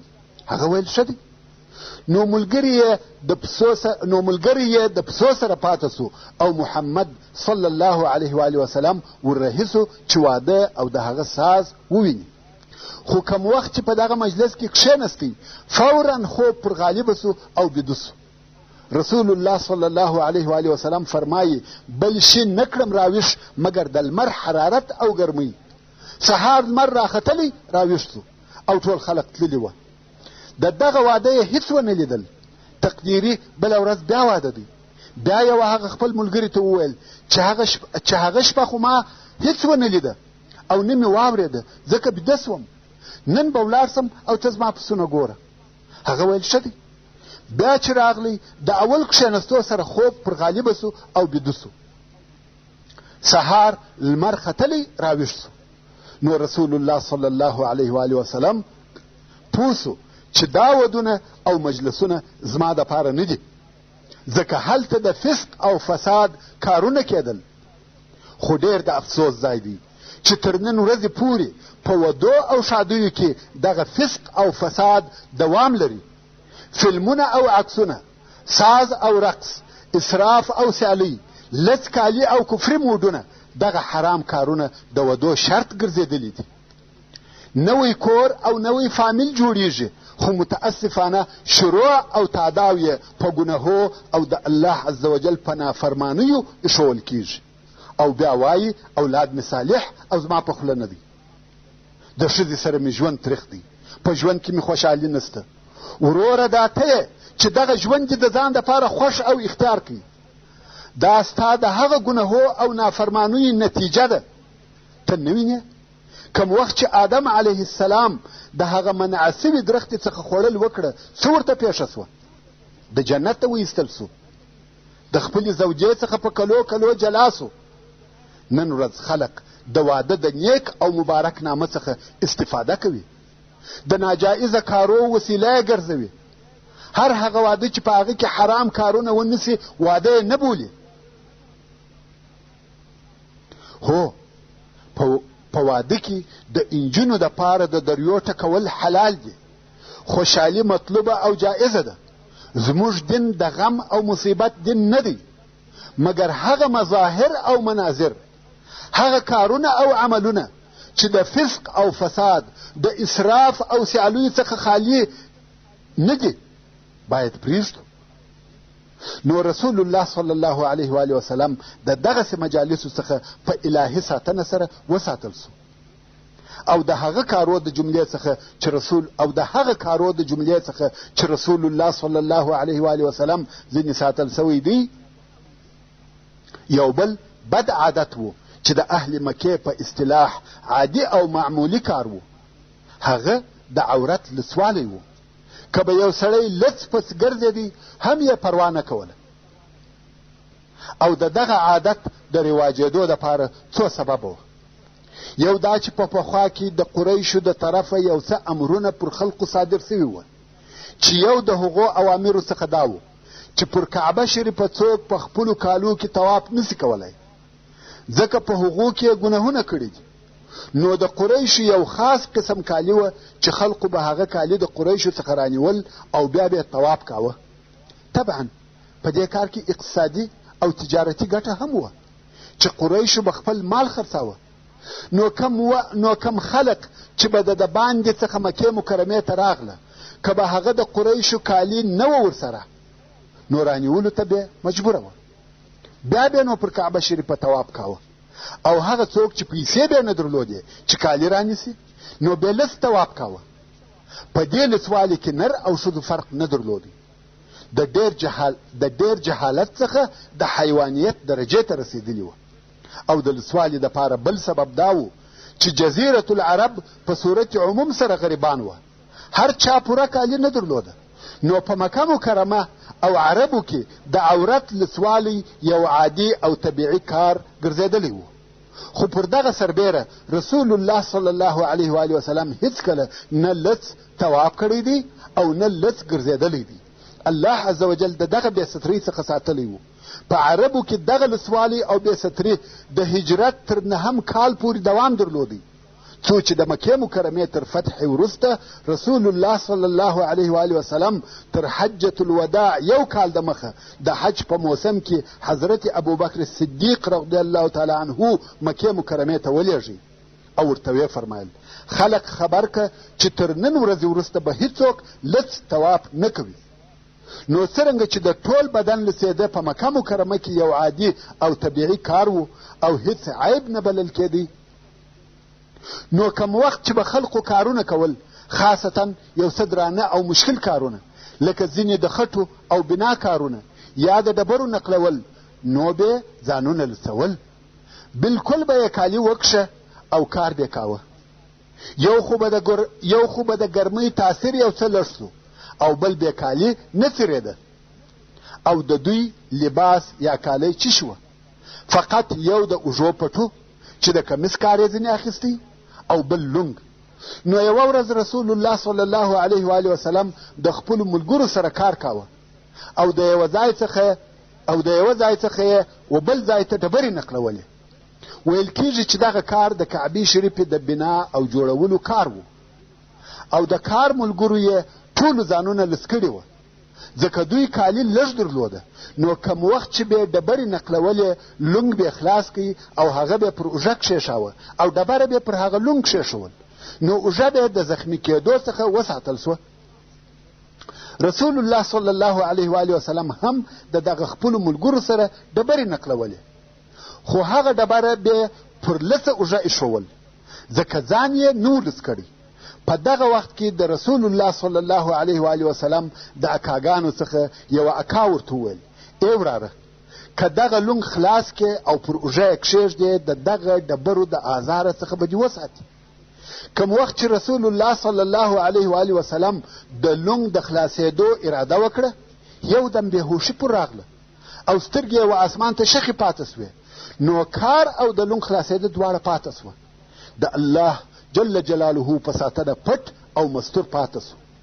نو رسول الله صلی الله علیه و آله وسلم هیڅ وخت نه دی لڅ سوی، که څه هم په مکه مکرمه کې لڅېده عادي او طبیعي کار و. او همدارنګه د الله جل جلاله د طرفه ډېر لوی ادب ورکول سوی دی. کوم وخت چې رسول الله صلی الله علیه و آله وسلم کوچنی او د ابو طالب په کور کې و، څرنګه چې ابو طالب ډېر غریب او عیالداره و، نو کوم وخت چې به خواړه راوړه سوه، خواړه به لږ او خوړونکي به ډېر وه. د ابو طالب 10 اولاده وه، نو به څه پېښېده؟ معلومه خبره ده چې پر خوړو به چور او حملې سوې. خو رسول الله صلی الله علیه و آله وسلم د دغه نورو هلکانو پر ډول پر ډوډۍ چور نه جوړاوه او حملې یې نه وهلې، په انتظار به ناست و. کوم وخت چې به د ابو طالب عیال او اولاده د ډوډۍ خوړلو څخه فارغه سوه، نو به محمد صلی الله علیه و آله وسلم وکتل، که به کم شی پاته و هغه به یې وخوړی، او که به نه و پاته دغسې وږی به ګرځېدی. او داسې ډېر پېښېده چې څو ورځې به وږی ګرځېدی، ځکه د هغو څخه اصلا شی نه پاته کېدی. نو رسول الله صلی الله علیه و آله وسلم د دغه خپلو ښو اخلاقو په سبب که څه هم وږی به و، خو د نورو هلکانو پر ډول به پر ډوډۍ چور او حملې نه جوړول. څو یوه ورځ ابو طالب په خپله و دې حالت ته متوجه سو چې دغه نور هلکان خواړه ځینې خلاصوي او محمد صلی الله علیه و آله وسلم ته شی نه پاته کېږي. نو یې خپله کورنۍ امر کړه چې محمد صلی الله علیه و آله وسلم ته خواړه جلا ورکوئ، ځکه دی علیه الصلاة وسلام د نورو هلکانو پر قسم پر ډوډۍ تلوار نه کوي او وږی پاته کېږي، چې دا کار د رسول الله صلی الله علیه و آله وسلم د ادب څخه و او د رسول الله صلی الله علیه و آله وسلم د اخلاقو څخه یو هم صدق او رښتیا ویل وه. په ټول عمر یې هیڅ د درواغو او مخالفه خبر نه ده کړې، که څه هم د کوچنیوالي او وړکتوب په حالت کې و. دا هم هغه ادب دی چې د الله جل جلاله د طرفه ورکول سوی و. کوم وخت چې د رسول الله صلی الله علیه و آله وسلم عمر 15 یا په بل روایت 20 کلو ته ورسېدی، د فجار جنگ پیښ سو او رسول الله صلی الله علیه و آله وسلم په هغه جنگ کې ګډون او اشتراک وکړي. د جنگ فجار یا حرب الفجار بیان خو مې مخکې درته کړی دی چې حرب الفجار و هغه جنگ ته ویل کېږي کوم چې په حرامو میاشتو کې پیښ سي. او حرامې میاشتې 4 دي، رجب چې دا یوازې میاشت ده، او نورې 3 میاشتې چې سره پسې دي ذوالقعده، ذوالحجه او محرم دي. په دغه 4 میاشتو کې د ابراهیم علیه السلام په دین کې جنگ شروع کول او تجاوز کول حرام او ناروا وه، خو د خپل ځان څخه دفاع جائزه او روا وه. نو څرنګه چې د حوازن قبیلې په دغه میاشتو کې پر قریشو حمله وکړه، نو قریشو ته دا جائزه وه چې د ځان دفاع وکړي. نو په دغه جنگ کې چې حرب الفجار ورته ویل کېږي، رسول الله صلی الله علیه و آله وسلم د خپلې کورنۍ او اکاګانو په ملګرتیا د مکې مکرمې څخه دفاع کول. او رسول الله صلی الله علیه و آله وسلم فرمایي كنت انبلو لاعمامي في يوم الفجار، یعنی ما خپلو اکاګانو ته د فجار په ورځ غشي ورکول. او څوک وایي د فجار په ورځ د خپلو اکاګانو څخه غشي ګرځول او هغو جنګ کاوه. څرنګه چې دا جنگ د ډېرې مودې دپاره و، نو په دغه جنگ کې رسول الله صلی الله علیه و آله وسلم د جنگ کولو طریقه هم زده کړه، ځکه جنگ یې ولیدی او اشتراک یا ګډون یې هم پکښې کې وکړي. همدارنګه رسول الله صلی الله علیه و آله وسلم په حلف الفضول کې ګډون او اشتراک کړی دی. حلف الفضول یعنی د مظلوم د حقوقو د اخیستلو دپاره قسم. د حلف الفضول جوړېده هم یوه قصه لري، هغه دا چې د اهل یمن څخه یو نفر د تجارت دپاره یو څه مال و مکې مکرمې ته راوړی و، او دغه مال یې پر عاص ابن وائل په پور خرڅ کړي. عاص ابن وائل د مشهور صحابي عمرو ابن العاص رضی الله تعالی عنه پلار دی، او عاص ابن وائل د مکې مکرمې او د قریشو د سردارانو څخه دی. نو عاص چې د دغه یمني څخه مال د پور پر قسم واخیستی او پیسې نه کړې ور، اوس چې د یمني د تګ وخت راغلی، نو عاص ته ورغلی چې زما پیسې راکه، غواړم چې خپل وطن ته ولاړ سم. مګر عاص ابن وائل د نن سبا وعده ورکوي او معطله کوي. څو د یمني صبر و پای ته ورسېدی، نو د آخر وار دپاره و عاص ته ورغلی، ویل پیسې مې راکوې که یا؟ عاص ویل یا. ورځه هر څه چې دې په وسه پوره وي هغه وکړه. موږ مخکې ویلي وه چې هلته د ځنګله قانون و، هر زورور به کمزوری خوړی. اوس هم عاص ظلم کوي. یمنی مسافر او بیچاره دی، نه قوم سته نه قبیله، څوک نه لري چې د کومک وکړي. اوس نو په حیرت کې دی چې څه وکړي. بالاخره وهغه دارالندوه ته ورغلی کوم چې د قریشو د ټولونو ځای و.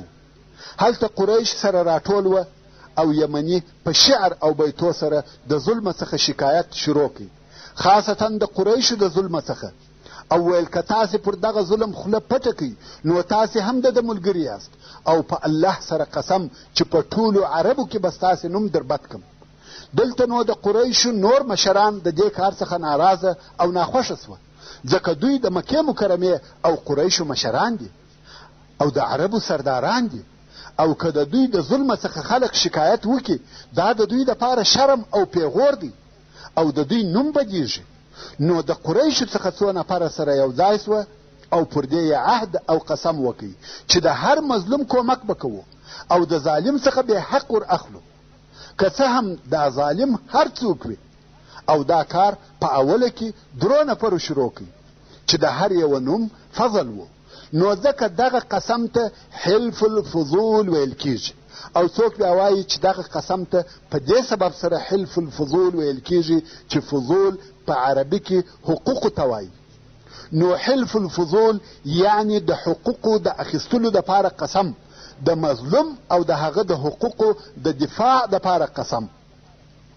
نو دغه 3 نفرو په الله سره قسم یاد کړي، هر مظلوم چې په مکه مکرمه کې وي، که د اهل مکې څخه وي یا د بل ځای وي، د هغه دفاع به کوو او د ظالم څخه به یې حق ور اخلو، که څه هم دا دفاع زموږ په وینو او مرګ سره وي. خو د مظلوم حق به د تورې په زور ورته راګرځو. او بیا یې اهل مکه سره یو ځای کړه، ویل څوک زموږ سره په دې قسم کې ملګري کیږي. د مکې مکرمې ډېر خلق د دوی سره په دغه قسم کې ملګري او یو ځای سوه، چې د هغو څخه یو هم محمد مصطفی صلی الله علیه و آله وسلم و. البته دا قصه د رسول الله صلی الله علیه و آله وسلم تر بعثت د مخه وه. بیا نو دغه نفر ټول سره یو ځای سوه، تورې او اسلحه یې راواخیسته، د عاص ابن وائل و کور ته ورغله او عاص ته وویل چې موږ د مظلوم سره پر کومک قسم کړی دی، نو د دغه سړي حق ورکه، که نه ورکوې وژنو دي. ورونو دا هم مړانه، همت او غیرت و. غواړي چې د مکې مکرمې د سردارانو څخه او د دوی د قومه څخه یو نفر د ظلم د لرې کولو دپاره ووژني.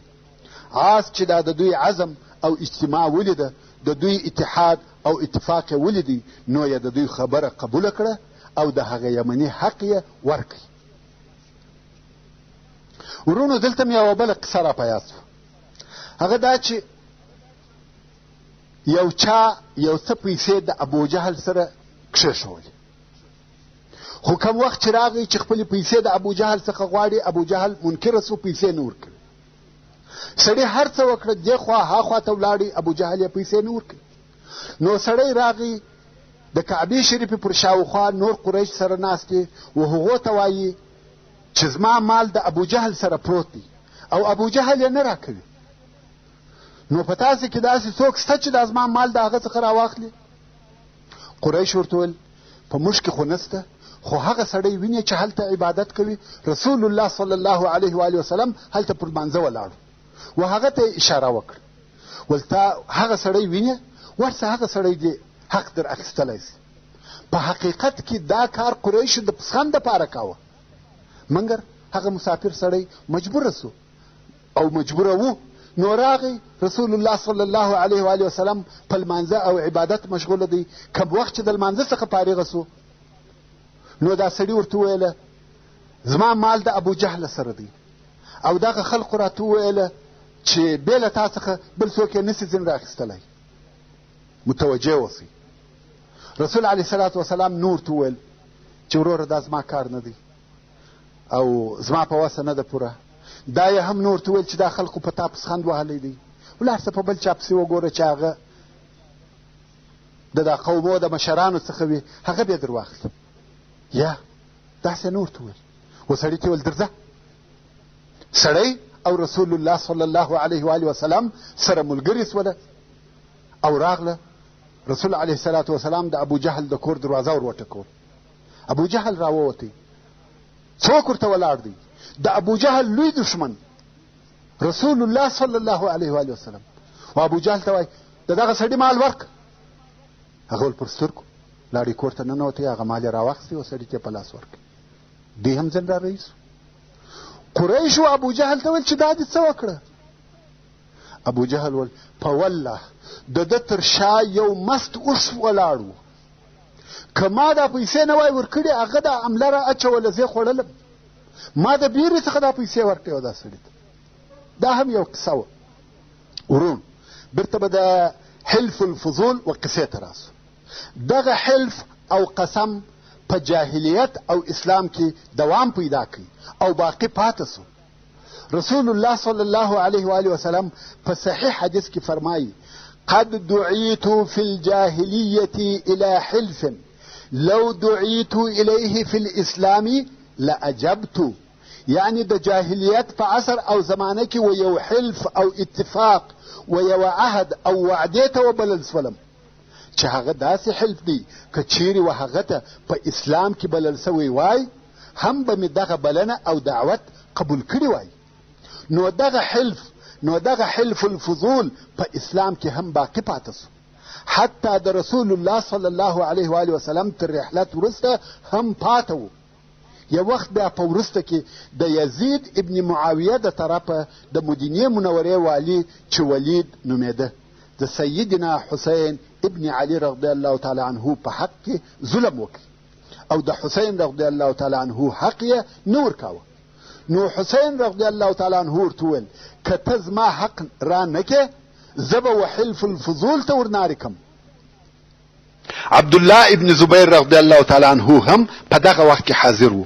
نو عبدالله وویل که حسین وحلف الفضول ته نارې کړي وای قسم په الله ما به خپله توره را ایستلې وای او تر هغو به مې بیرته نه وای په پوښ کې کړې چې یا مې د ده حق ور اخیستی وای یا زه وژل سوی وای. خو هغه د مدینې منورې والي د حضرت حسین رضی الله تعالی عنه حق د بیرې څخه ورکړي. چیرې دي نن داسې کسان؟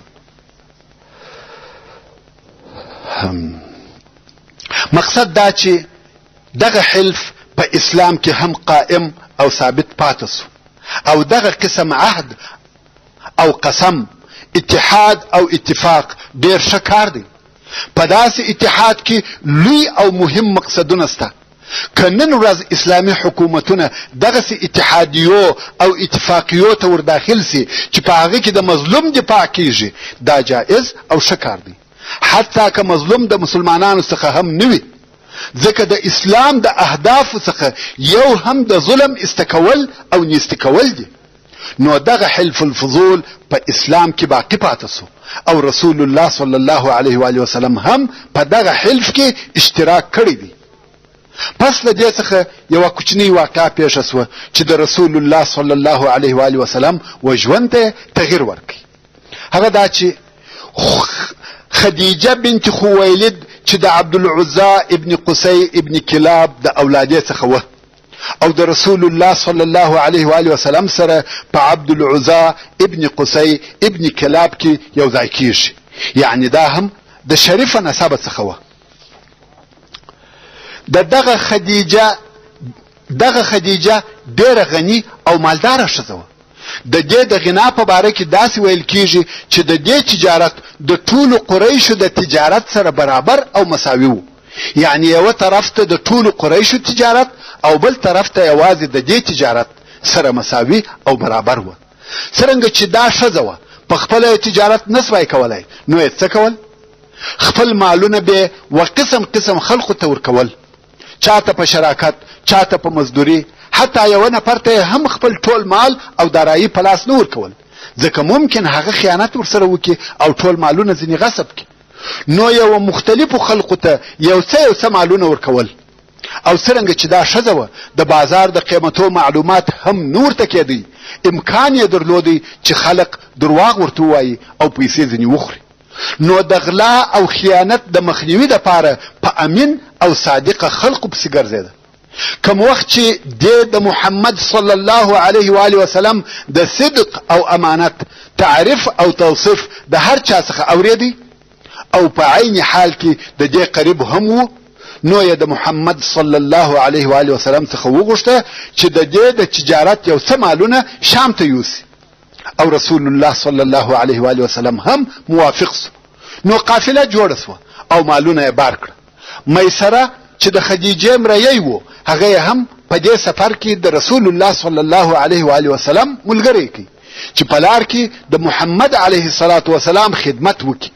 اوس نو محمد صلی الله علیه و آله وسلم د میسره په ملګرتیا و شام ته په دغه کوچنی قافله کې رهیسو. په لار کې میسره د محمد صلی الله علیه و آله وسلم څخه عجیب او غیر عادي کارونه ولیده. اول ادب او اخلاق.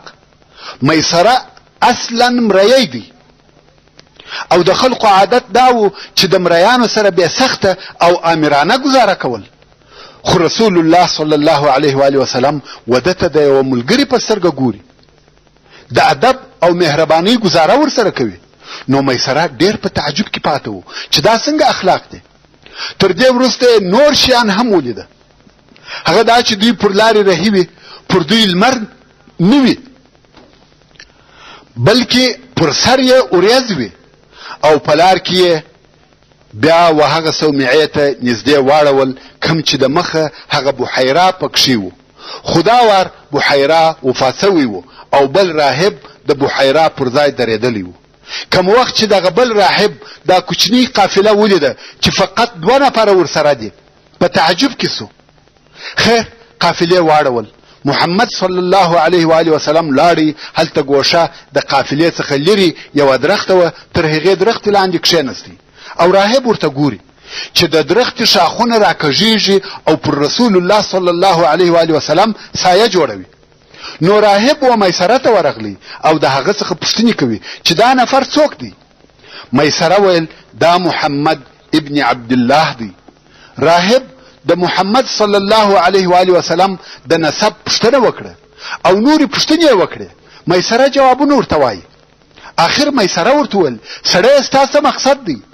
راهب ویل دغه درخت چې محمد صلی الله علیه و آله وسلم تر لاندې ناست دی او د قافلې څخه هم لري ده، دغه اوس تر دغه درخت لاندې هیڅوک نه دی ناست بې له نبي، یعنی دغه نفر نبي دی، علامې یې ټوله د نبوت دی. میسره نور هم په تعجب کې سو چې نبي او نبوت څه معنا. خیر دوی شام ته ورسېده او میسره هم هلته نور هم د علیه الصلاة والسلام د اخلاقو په باره کې عجب شیان ولیده. د خلقو سره ادب او احترام، په بیع او شراء کې رښتیا ویل او امانت، رحم پر غریبانو، د خلقو سره خوش طبعي، غریبانو ته د صلی الله علیه و آله وسلم ورکړه او عطا، او خلقو هم د معاملې خرید او فروش د پاره و د علیه الصلاة والسلام ته رجوع کول. او بل د قریشو د تجارو دا عادت وو چې خپل مالونه به خرڅ کړه نو به را رهیس وه، خو رسول الله صلی الله علیه و آله وسلم داسې ونه کړه. هغه خپل ورسره مالونه چې یې خرڅ کړه په پیسو یې د هغه ځای څخه نور مالونه رانیول او مکې مکرمې ته راوړه. یعنی د مکې مکرمې مالونه په شام کې په ګټه خرڅ کړه او د شام مالونه چې یې راوړه په مکه مکرمه کې په ګټه خرڅ کړه، چې په دې حساب یې 2 واره ګټه وکړه. نو یې ښه او مناسبه ګټه و خدیجې ته راوړه چې بل چا دونه ګټه نه ورته راوړې. ورونو اوس نو موږ ولیده چې رسول الله صلی الله علیه و آله وسلم د غریبۍ په حالت کې څنګه ژوند کاوه، او کم وخت چې بیا غني او تاجر سو څنګه اخلاق او معامله وه. د مشرانو او سردارانو سره هم ژوند وکړي، په جنگ هم پوسو ځکه د علیه الصلاة والسلام په خپل اشتراک پکښې وکړي. او اوس مو بیا ولیده چې په تجارت کې څنګه معامله وه. ټول هغه شیان چې د خلقو په ژوند پورې تعلق لري د هغو ټولو دوره او تجربه پر تېره سوه. کم وخت چې خدیجه رضی الله عنها دا د ګټه او پوهې، صداقت او امانت ولیده ډېره خوشحاله سوه. بیا نو خدیجه رضی الله عنها د میسره څخه د محمد صلی الله علیه و آله وسلم د اخلاقو او معاملې پوښتنه وکړه، او میسره هم د اوریځې څخه رانیولې دا د راهب خبري او د ده علیه الصلاة والسلام اخلاق، رحم، شفقت، عقل او په کاروبار پوهېدل ټول یو ورته بیان کړه. خدیجه رضی الله عنها هم د ده علیه الصلاة والسلام د اخلاق او صداقت، د کار او امانت څخه ډېره راضي وه. او په دغه وخت کې د محمد صلی الله علیه و آله وسلم عمر 25 کاله و او د خدیجه رضی الله عنها عمر 40 کاله و او کونډه هم و. خدیجه رضی الله عنها تر دغه وخته 2 واره واده کړی و او 2 واره خاوند وفات شوی و. نو څرنګه چې د رسول الله صلی الله علیه و آله وسلم اخلاق او ادب، امانت او صداقت ډیر خوښ شوه، نو یې اراده وکړه چې د ده علیه الصلاة والسلام سره واده وکړي. تر ده محترمو ورونو، څرنګه چې فته پای ته ورسېده، نو پاته قصه به په راتلونکې 4مه فته کې واورئ ان شاء الله تعالی. وصلى الله تعالى على خير خلقه محمد وآله وأصحابه وأهل بيته أجمعين. والسلام عليكم ورحمة الله